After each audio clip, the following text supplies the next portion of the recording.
जादुई टीवी। सुनो, तुम्हारे बाबूजी तो कब के गुजर गए।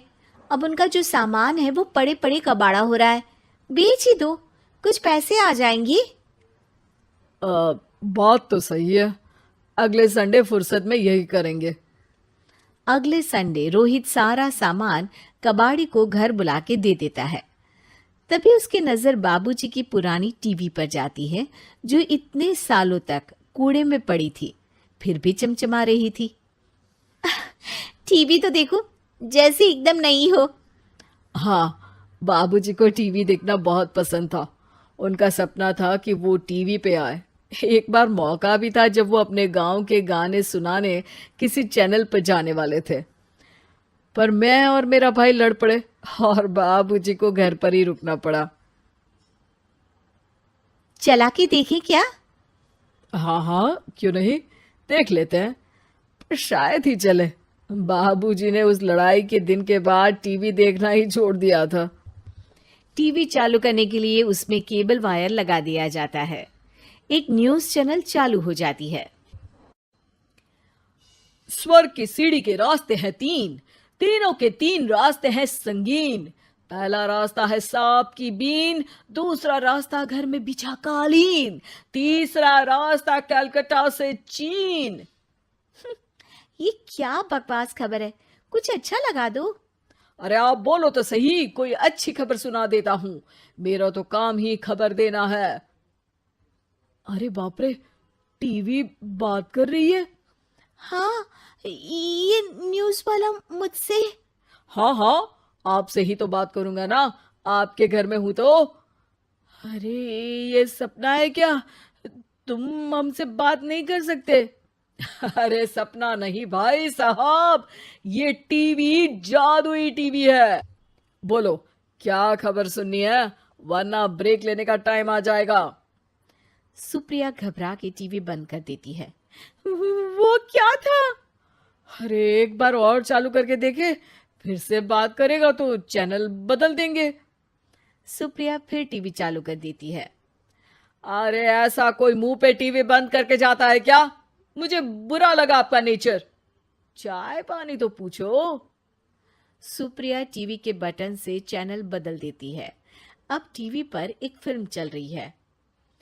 अरे ये तो सूर्यवंशम है ना? हाँ, और ये ठाकुर को जहर की खीर दे दी और उसको पता भी नहीं है। ए भाई, खीर मत पीना, उसमें जहर है, मत पीना। ठीक है महाशय, जैसा आप कहें। हाँ। अरे, आपकी बात मान ली, पूरी पिक्चर ही अब तो बदल जाएगी। मतलब ये सच में जादुई टीवी है? तभी वहां कबाड़ी आ जाता है। भैया, टीवी के 150 रुपए दूंगा, चलेगा? अरे 1.5 करोड़ में भी ना दे तुमको ये टीवी हम। अरे 1.5 करोड़ खरीदने को होते तो तुम्हारे घर में ये पानी चाय नहीं पीता, अंबानी या टाटा के घर बैठा कोल्ड कॉफी पीता। रोहित कबाड़ी का हिसाब करके उसे वहां से चलता करता है और अपने भाई शशिकांत को फोन लगा के बुलाता है। शशि थोड़ी ही देर में वहां पहुंच जाता है। क्या हो गया भैया? अरे बाबूजी का टीवी याद है? हाँ हाँ, जिसमें घुसे रहते थे हमेशा वो, और अपने को कुछ नहीं देखने देते थे। अरे वो अब जादुई टीवी बन गया है। भैया, आपकी बकवास करने की आदत अब तक नहीं गई। अरे आपके घर में बच्चे हैं, अब तो बड़ों जैसी बात करो। रोहित जाके टीवी चालू कर देता है।